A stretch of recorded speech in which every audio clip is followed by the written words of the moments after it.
Howard is just banging on the keys and the typewriter's bouncing around because he's so freaking worked up. He grabs you by the collar, pulls you into the story, and throws you out 20 pages later soaking wet. And it's like, what just happened there? Conan stalked full-blown into his imagination as this amalgam of all these characters that he had known just kind of walked into his consciousness. Howard just pushes buttons that are really primal. The first Conan story appeared in this issue of Weird Tales, December 1932. It's called The Phoenix on the Sword. I started buying all the R.E. Howard books for the Frazetta covers.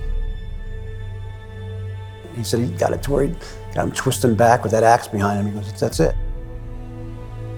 It grabs you. It's a powerful, iconic image that you see that and it's like, what's going on here? I want to know. This was a very interesting cover that I did for Marvel because the art director at the time was a comic artist by the name of John Buscema. He said it was the joy of his life. He said, now I'm really enjoying working because I'm doing something that I just love to do. He loved the character and he loved the settings. He loved the surrounding. He loved sword and sorcery.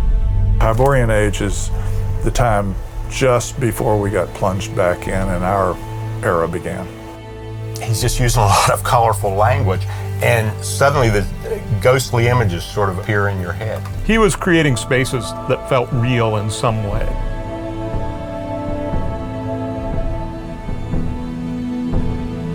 I wanted it to feel as much like Howard in comics form as I could possibly make it. All that Frazetta that I studied just like popped out. We always were very conscious of Howard as like this removed character in the book. With the Conan, you got the sense that you're watching a life while Roy was writing it. When I was able to start adapting Robert E. Howard's own material, that interested me even more because now I could actually do the material that turned me on about Conan and weave that in with new stories. I try to capture different aspects of what Howard wrote into the character. I don't perceive showing the woman's body as being demeaning unless she's being demeaned. They both would fight and defend each other and defend themselves. Conan is this big, burly barbarian with a sword. You cut things up with swords, you kill things with swords, but you can't do that in animation. Very different from what we have come to think of as Conan in the post-Frazetta era. And I walked onto that set and I saw this Frazetta painting come to life. I enjoy playing the character of Conan, and I'm very happy to play the rest of my life that character. You had the Arnold fans, the biggest group of them all.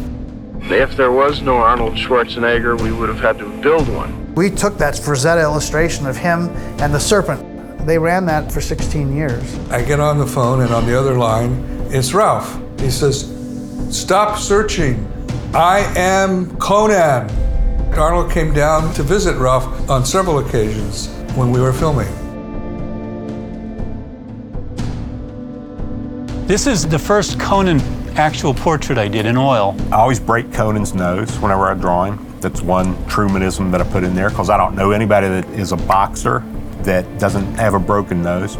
They embarked on a journey to create an MMO, massively multiplayer online game. It had to be a violent game. You know, there was that kind of edge to all of Howard's writing and the kind of barbarism. You know, there's a reason Conan is called Conan the Barbarian. If we looked inside of his office and we saw this video and said that is Conan, he's a barbarian. It's very pre-Game of Thrones approach. His heroes aren't kings or people waiting to take their rightful place as the king. He's a guy who's born to a blacksmith in a backwater village. He's a combination of a biker and Jesus. Conan is the individual versus the decaying culture. He's always the master of the situation, and he's intellectual as well as physical. Conan is really somebody that we wish we were.